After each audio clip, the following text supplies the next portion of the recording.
The morning sun peeked through the windows of Riverside High School as a new student made his way through the bustling hallways. Alex Chen clutched his schedule tightly, his heart racing with a mix of excitement and nervousness. This was his first day at a new school, and as a straight-A student, he was particularly looking forward to advanced chemistry. As he approached room 203, Alex took a deep breath, straightened his carefully chosen blue button-down shirt, and stepped inside. The classroom was already half full, with students chatting among themselves while arranging their notebooks and calculators. Miss Thompson, a middle-aged teacher with graying hair pulled into a tight bun, barely glanced up from her desk when Alex walked in. "Your name?" she asked curtly, not bothering to stand or offer a welcoming smile. "Alex Chen," he responded politely, handing over his transfer papers. "I was in the advanced placement program at my previous school." Miss Thompson's eyes narrowed as she scanned the documents, her lips pursing into a thin line. Without checking his impressive academic record or recommendations, she pointed to an empty desk in the very back corner of the room, far from the demonstration table and behind a tall student who would clearly block Alex's view. "Take a seat there," she said dismissively, turning away before Alex could mention his perfect score in his previous chemistry classes. Throughout the class, Alex raised his hand repeatedly to answer questions about molecular structures and chemical bonds. Each time, Miss Thompson's gaze swept past him as if he were invisible, calling on other students even when their hands weren't raised. When one student gave an incorrect answer about electron configuration, Alex whispered the correct response under his breath. Miss Thompson's head snapped up. "Do you have something to share with the class?" she asked, her voice dripping with sarcasm. "Or are you just here to disrupt others who actually want to learn?" The other students shifted uncomfortably in their seats. A girl with glasses shot Alex a sympathetic look, while others stared at their desks, avoiding eye contact. Alex's cheeks burned, but he sat up straighter. "I apologize, Miss Thompson," he said clearly. "I just thought I could help since I completed this course material at my previous school." "Well, this isn't your previous school," she replied coldly. "And in my classroom, we raise our hands and wait to be called on. We don't show off or act like we know everything." As the class continued, Miss Thompson handed out worksheets for their first lab assignment. When she reached Alex's desk, she practically dropped the paper in front of him, not even pausing as she had with other students to explain the more complex portions of the experiment. Alex studied the worksheet carefully, his mind already mapping out the chemical reactions. Despite the teacher's obvious disdain, his love for science wouldn't be diminished. He had earned his place in this advanced class, and he was determined to prove it through his work, not confrontation. When the bell finally rang, Alex gathered his books slowly, noticing how Miss Thompson warmly congratulated other students on their first-day participation while ignoring his presence completely. As he walked out of the classroom, he pulled out his phone and opened his notes app. With careful attention to detail, he documented everything that had happened during the class.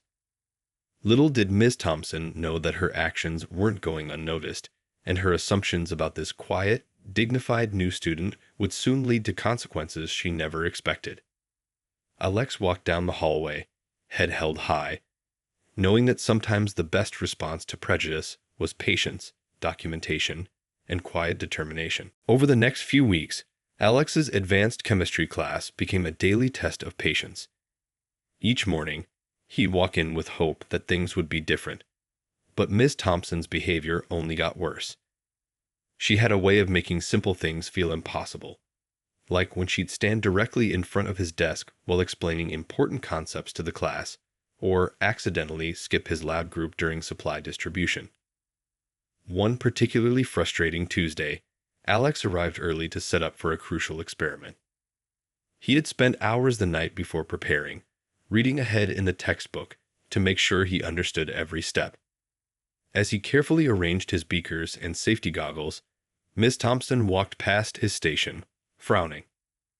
"I see someone's trying to show off again," she muttered loud enough for nearby students to hear. She picked up his neatly written lab notes, flipping through them with obvious distaste. Just because you copied this from somewhere doesn't mean you understand it. The other students pretended to be busy with their own setups, but Alex could see them stealing glances. His classmate David, who had become a friendly face over the weeks, gave him an encouraging nod from across the room. During the experiment, Alex worked methodically, double-checking each measurement. His solution turned the exact shade of blue the textbook described, while other groups struggled to get the right color. Instead of acknowledging his success, Miss Thompson walked past without a word, but spent 15 minutes helping the group next to him, speaking loudly about proper laboratory techniques. At lunch break, David caught up with Alex in the cafeteria. "Hey, what she's doing isn't right," he said, sliding into the seat across from him. "Have you told anyone?"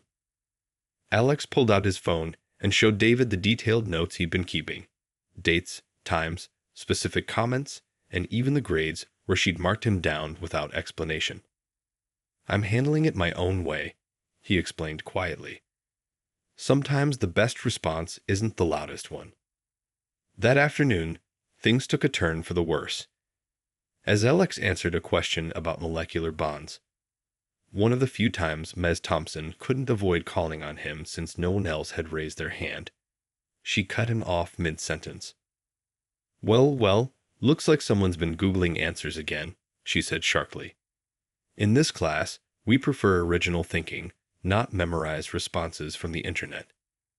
Alex felt his face grow hot, but kept his voice steady. "Miss Thompson, I didn't Google anything. I studied this chapter thoroughly, and I can explain my reasoning step by step." "Oh, can you?" she replied with a mocking smile. "Please, enlighten us all about how you suddenly became such an expert. Or maybe you'd like to explain how your last quiz had such similar answers to the answer key." The room fell silent. Alex's hands trembled slightly, but he sat up straighter. In the back of the room, he noticed his classmate Lily quietly pulling out her phone, angling it toward the front of the class. "I worked hard for that quiz grade," Alex said firmly. "I'd be happy to solve any similar problem right now to prove it." Ms. Thompson's face darkened. She opened her mouth to respond, but the bell rang, cutting off whatever she was about to say. As students packed up their bags, the tension in the room was thick enough to cut with a knife. That evening, as Alex sat at his kitchen table updating his daily log, he heard his father's car pull into the driveway. He had been waiting for the right moment to share what was happening, and something told him that moment had finally come. Taking a deep breath, he gathered his documented evidence, including the unfairly graded assignments he'd saved, and prepared to tell his father everything. The breaking point came during the most important experiment of the semester. The classroom hummed with nervous energy as students suited up in safety goggles and lab coats. Today's experiment involved predicting chemical reactions, and it would count for a significant portion of their final grade. Alex had spent the entire weekend preparing, reviewing his notes until the formulas danced in his dreams. As he set up his station, he couldn't help but overhear Ms. Thompson praising another student's setup. "Now this is what I expect from my top students," she announced loudly, deliberately turning her back to Alex's perfectly arranged equipment. The experiment began, and Alex worked with careful precision. His hands moved steadily as he mixed the chemicals, monitoring temperature changes and color shifts. When his solution began to turn from clear to deep purple, exactly as it should, he made a small note in his lab book. Miss Thompson prowled between the lab stations, stopping at each student's workspace. When she reached Alex's station, her eyes narrowed at his correctly colored solution. "What did you do?" she demanded, her voice sharp enough to make nearby students jump. "I followed the procedure, Miss Thompson," Alex replied calmly, though his heart was racing. "The purple color indicates a successful reaction between." "Impossible," she cut him off. "There's no way you could have predicted this reaction without having seen it before." Her voice grew louder, drawing everyone's attention. "Did you somehow get access to the answer key?" Or perhaps someone gave you inside information. Alex stood his ground. No, ma'am. I can explain the chemical process that caused this color change. You see, when the molecules. Enough. Miss Thompson slammed her hand on the lab bench, making the beakers rattle. I've had it with your lies and cheating. Pack up your things and go to the principal's office. Now. The room fell silent except for the quiet bubbling of solutions and the soft whir of the ventilation system. Then, from the back of the room, came a clear voice. I got it all on video, Alex. It was Lily, holding up her phone. She had been recording the whole interaction, and several other students had their phones out too. David stepped forward. We've all seen how you treat him, Miss Thompson. Every single day. Miss Thompson's face paled, then flushed red. Hand over those phones right now. Recording in class is against school policy. Actually, another student spoke up. The school handbook says we can record if we're documenting something important. This feels pretty important. Alex began carefully cleaning his station, his hands steady despite the tension. He packed his bag methodically, making sure all his documentation was in order. As he headed for the door, several students gave him supportive nods. This isn't over, Miss Thompson called after him, but her voice had lost its usual edge of authority. Instead of going to the principal's office, Alex pulled out his phone and called his father. Dad, he said quietly, I need to talk to you. It's about what's been happening in my chemistry class. I'll be there in 10 minutes, his father replied, hearing the strain in his son's voice. As Alex waited in the empty hallway, he could hear Miss Thompson's raised voice through the classroom door, still trying to demand students delete their recordings. But he knew the truth was finally coming out. His phone buzzed with messages from classmates sending him their videos and offering to back up his story. Looking at his reflection in a classroom window, Alex saw not a victim, but someone who had handled unfairness with dignity and patience. Now, it was time for the truth to come to light, and he was ready to share his story with someone who could make a real difference, even if Miss Thompson had no idea just how much authority that person had. 10 minutes felt like hours as Alex waited in the quiet hallway outside the main office. He could hear the muffled sounds of the school day continuing around him. Distant locker doors closing, sneakers squeaking on linoleum floors, the faint buzz of classroom discussions. His phone kept lighting up with supportive messages from classmates, but he barely glanced at them. When his father's footsteps echoed down the hallway, Alex looked up from the bench where he sat. Mr. Chen walked with purpose, his usual friendly smile replaced by concern. Few students at Riverside High had seen the new principal in person, as he'd been overseeing renovations at the district's other campus since the start of the semester. Most of his meetings had been virtual, his interactions limited to video calls and emails. Let's talk in my office, Mr. Chen said quietly, unlocking the door marked Principal's office. Inside, he closed the blinds and sat not behind his desk, but in the chair next to his son. Tell me everything, from the beginning. For the next 20 minutes, Alex spoke steadily, his voice only occasionally wavering as he recounted weeks of subtle and not so subtle discrimination. He showed his father the detailed notes on his phone, the unfairly graded assignments, and finally played the videos his classmates had sent of today's incident. Mr. Chen listened without interrupting, his expression growing more serious with each new detail. When Alex finished, the silence in the office felt heavy with unspoken words. Why didn't you tell me sooner? His father finally asked, his voice gentle but pained. Alex looked down at his hands. I wanted to handle it myself first, to make sure I wasn't overreacting. And honestly, Dad, I wanted to prove I could face challenges on my own. He paused, then added, but today, when she accused me of cheating in front of everyone. You did handle it, Mr. Chen said firmly. You handled it with more maturity than most adults would have shown. You documented everything, stayed professional, and didn't let her provoke you into doing something you regret. He stood up and straightened his tie. Now it's my turn to handle things. Just then, the office phone buzzed. The secretary's voice came through the speaker. Mr. Chen, Ms. Thompson is here demanding to speak with you about a student disciplinary issue. Father and son exchanged a look. Perfect timing. Mr. Chen said, "Send her in 2 minutes." He turned to Alex. "Would you like to stay?" Alex thought for a moment, then nodded. "I think I should." Mr. Chen moved to sit behind his desk, his posture straight, his expression composed. Alex could see his father transforming from concerned parent to school principal right before his eyes. The door opened, and Miss Thompson strode in, her face flushed with self-righteous anger.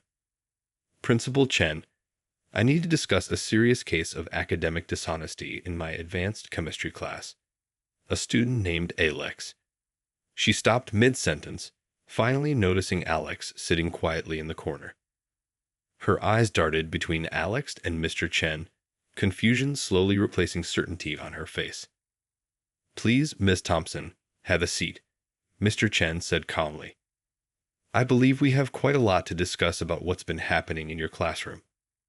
He placed his phone on the desk, several video clips ready to play. "And yes, this is my son Alex. But today, I'm not just speaking to you as his father. I'm speaking to you as the principal of Riverside High, and we need to have a very serious conversation about your teaching methods." The color drained from Ms. Thompson's face as realization dawned. The power dynamic she had been so comfortable wielding had just shifted dramatically, and her carefully constructed world of subtle discrimination was about to crumble. The next few days at Riverside High felt like watching dominoes fall in slow motion. Word spread quickly that Miss Thompson had been placed on administrative leave pending an investigation. A substitute teacher took over the advanced chemistry class, and the change in atmosphere was immediate, like a heavy cloud had lifted from room 203. The investigation began with quiet interviews in the principal's office. Student after student came forward, each with their own story to tell. David brought printouts of all the times Ms. Thompson had marked correct answers wrong on Alex's papers, while giving full credit to others for identical responses. Lily shared more recordings she'd been carefully collecting, showing a clear pattern of behavior that couldn't be explained away as simple misunderstandings. It wasn't just Alex, one student explained during her interview. She always seemed to find excuses to give certain students a harder time. We all saw it, but most of us were too scared to say anything. The school counselor, Mrs. Rodriguez, set up a private email address for students to share their experiences anonymously. The responses flooded in, not just from current students, but from previous years as well. Former students who had long since graduated wrote about how Miss Thompson's treatment had made them doubt their abilities, change their career plans, or give up on science altogether. In his office, Mr. Chen worked late into the evening, carefully reviewing each piece of evidence. He wasn't just dealing with this as Alex's father anymore. He had a responsibility to every student who had ever sat in Ms. Thompson's classroom feeling less than worthy. The hardest part, he confided to his son over dinner one night, is seeing how long this went on without anyone stopping it. Sometimes, the quietest forms of discrimination do the most damage. At school, Alex found himself at the center of an unexpected wave of support. Students he barely knew would stop him in the hallway to share their own stories or simply say thank you. The chemistry class itself had transformed. Students who had been quiet before now raised their hands confidently, knowing they would be called unfairly. One afternoon, the head of the school board visited to review the mounting evidence. She spent hours in Mr. Chen's office, emerging with a grave expression. "This goes beyond one teacher or one student," she announced. "We need to look at our entire system and how we failed to catch this sooner." Mr. Chen organized a staff meeting after school hours. Teachers filled the library, their expressions a mix of shock, guilt, and determination as they reviewed the evidence. Some admitted they had noticed concerning behavior, but hadn't known how to address it. Others shared their own observations of subtle discrimination they had witnessed in other contexts. Starting today, Mr. Chen addressed his staff. We're implementing new reporting procedures. No student should ever have to document abuse for weeks before being heard. No teacher should ever feel uncertain about how to report concerning behavior. The investigation also revealed something unexpected: a pattern in class assignments. Over the years, certain students had consistently been discouraged from taking advanced courses, their abilities questioned before they even had a chance to try. The guidance department began a full review of all course placements, determined to ensure every student had fair access to educational opportunities. Through it all, Alex continued attending his classes, head held high. His classmates had started a study group, meeting during lunch to help each other with chemistry concepts. What had started as a response to unfair treatment had evolved into something positive: students supporting each other, learning together, and standing up for what was right. As the week drew to a close, Mr. Chen received the final report from the school board. Tomorrow, they would need to make decisions that would affect not just Ms. Thompson's future, but the future of every student at Riverside High. The real work of creating lasting change was just beginning. The emergency faculty meeting was scheduled for Monday morning before classes. The school hallways were unusually quiet as teachers filed into the conference room, their usual morning chatter replaced by tense whispers. Miss Thompson sat near the front, her back straight, a folder of papers clutched tightly in her hands. She hadn't been in the building for days, and her return for this meeting had everyone on edge. Coffee cups and notebooks covered the long table as Mr. Chen walked in, carrying a laptop and several files. A projector hummed to life, casting a bright square of light onto the wall behind him. The room fell silent. "Thank you all for coming," Mr. Chen began, his voice steady. "We're here to address some serious concerns about discriminatory behavior in our classrooms." He paused, letting his words sink in. "Miss Thompson, would you like to share your perspective first?" Miss Thompson stood, smoothing her skirt with trembling hands. "I've been teaching for 20 years, she began, her voice sharp with defensive pride. "I have always maintained high standards for all my students. If some students can't meet those standards, that's not discrimination. That's academic rigor." She pulled out charts showing test scores and grade distributions. "As you can see, my grading system is completely fair. Some students simply don't put in the effort required for advanced courses. Perhaps they would be better suited to regular classes where the pace is more appropriate for their abilities." A few teachers shifted uncomfortably in their seats. Mr. Chen waited until she finished, then picked up a remote control. "Thank you, Ms. Thompson. Now, I'd like to show everyone some evidence we gathered." The first video appeared on the screen: crystal clear footage of Ms. Thompson's interaction with Alex during the chemistry experiment. The room watched in silence as her accusations of cheating played out.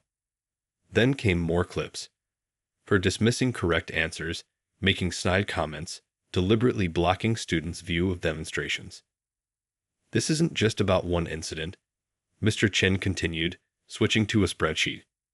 "We've documented a pattern of behavior spanning years. Multiple students have come forward with similar experiences." Ms. Thompson's face had grown pale. "Those videos are taken out of context," she protested.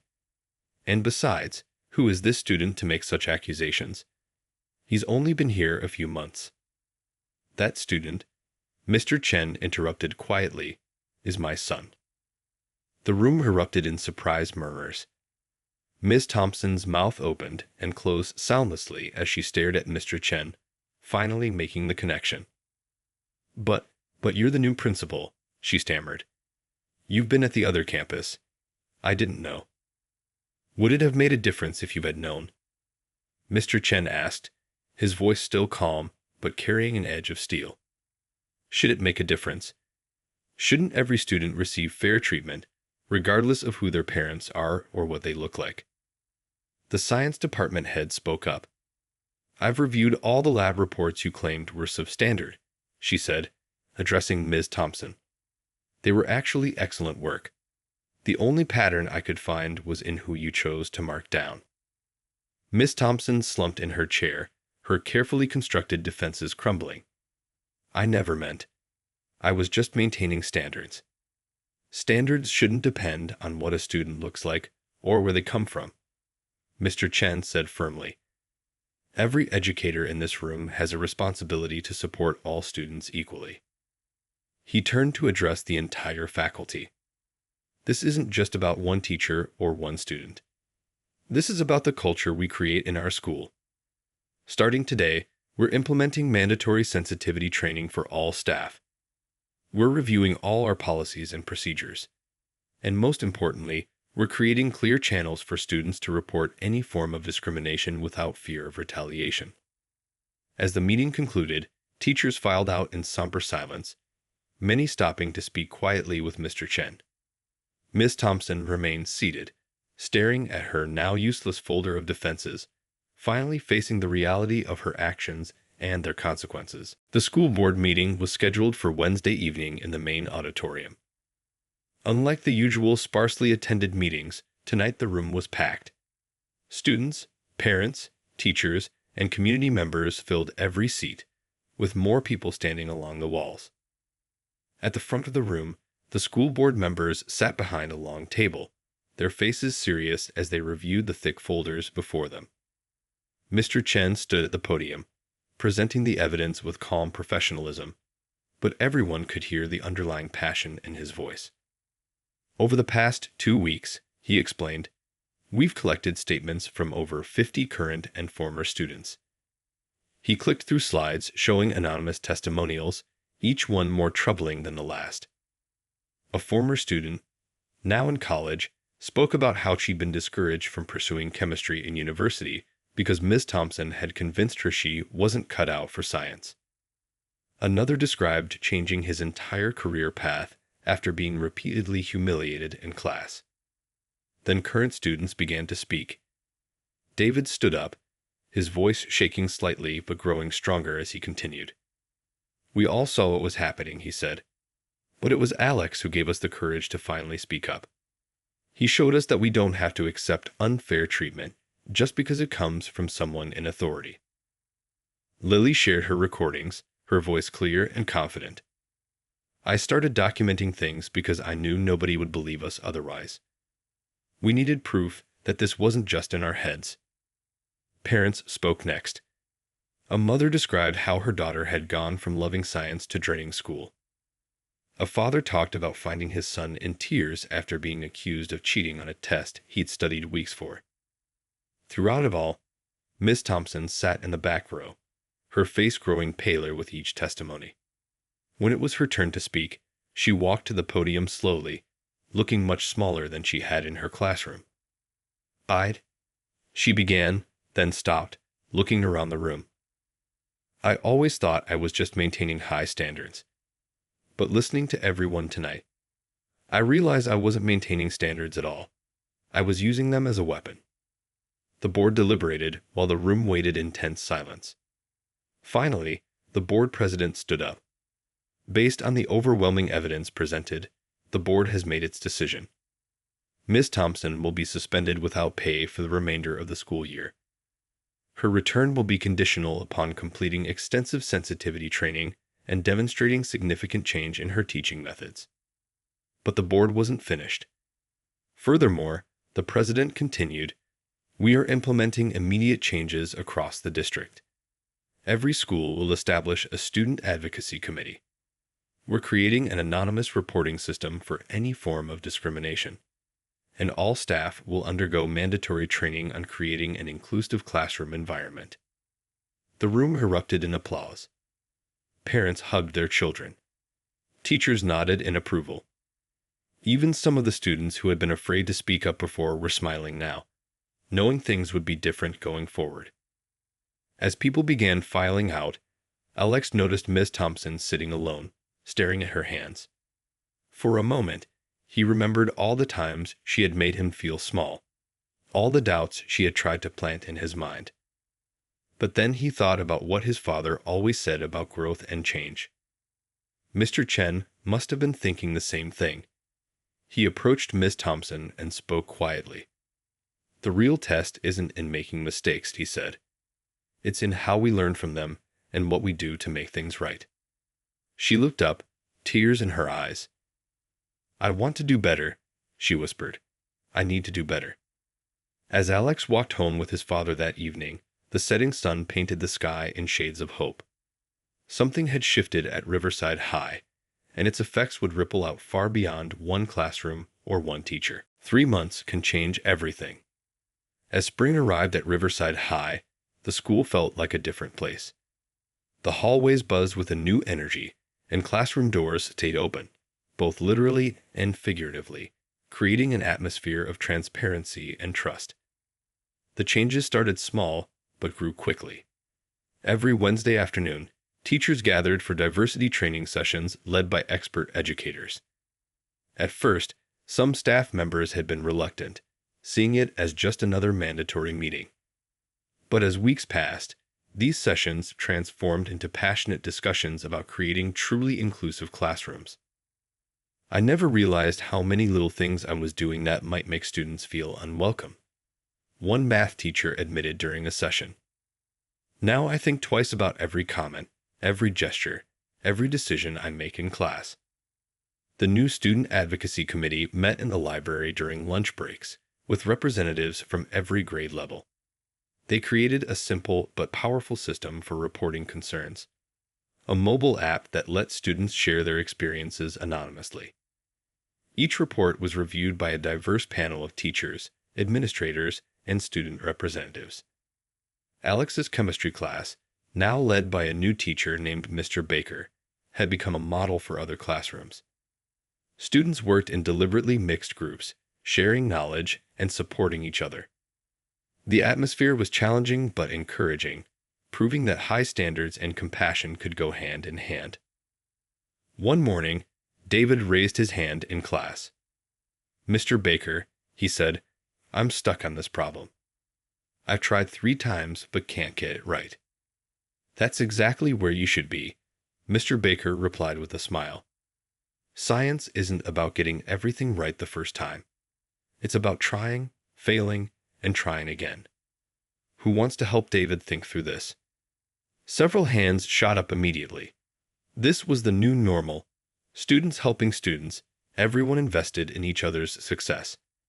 The changes spread beyond just academics. The school started hosting monthly cultural exchange days, where students and their families shared food, music, and traditions from their various backgrounds. These events quickly became so popular that they had to move them from the cafeteria to the gymnasium to accommodate everyone who wanted to participate. Even the physical space of the school began to transform. The bare walls of corridors now displayed student artwork celebrating diversity. The library created a special section featuring books by authors from various backgrounds. The science department showcased profiles of diverse scientists who had made groundbreaking discoveries. One day, as Alex walked past the principal's office, he noticed something new. A large bulletin board titled, "Our Voices Matter." It was covered with anonymous notes from students sharing their experiences of feeling heard and supported in their classes. "Remember when we were afraid to speak up?" Lily asked, stopping beside him to read the notes. "Now look at this. Everyone has something to say, and everyone's listening." The impact reached beyond Riverside High. Other schools in the district began implementing similar changes, using their success as a model. Educators from neighboring districts visited to observe their new programs in action. Mr. Chen received emails from parents noting positive changes in their children. "My daughter started talking about becoming a scientist again," one mother wrote. "She says school feels different now, like there's room for everyone to shine." Even the school's test scores showed improvement. When students felt supported and valued, their academic performance naturally increased. But more importantly, the emotional atmosphere had transformed. The tension that had once filled certain classrooms had been replaced by an environment of mutual respect and genuine learning. During a staff meeting, Mr. Baker shared something that summed up the transformation perfectly. "We're not just teaching subjects anymore," he said. "We're teaching students how to build a better world, starting right here in our classrooms." On a bright morning in late spring, students gathered in the Riverside High Auditorium for a special assembly. The room buzzed with excitement as Mr. Chen stepped up to the podium. But what caught everyone's attention was who stood beside him, Ms. Thompson. She looked different now, not just in her appearance, but in how she carried herself. Gone was the rigid posture and stern expression. Instead, she stood with quiet humility, her eyes clear and focused. 6 months ago, she began, her voice steady but gentle. I stood in my classroom believing I knew everything about teaching. Today, I stand before you having learned the most important lesson of my career from my students. The room fell silent as she continued.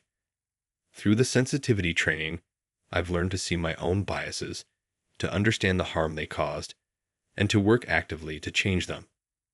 But the real education came from listening to your stories, understanding your experiences, and recognizing the potential I nearly destroyed because of my prejudices.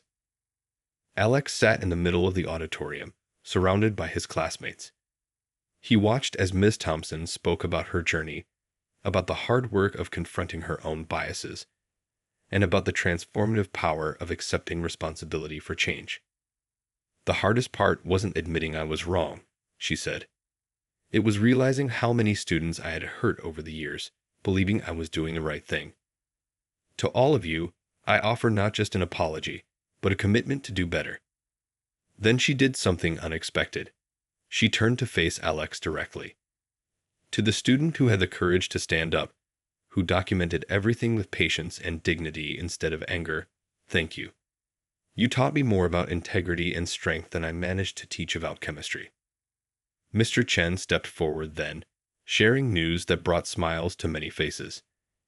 The student advocacy program Alex had helped create was being adopted by schools across the state. Their anonymous reporting system had become a model for other districts. But most importantly, their story had sparked conversations about creating truly inclusive educational environments everywhere.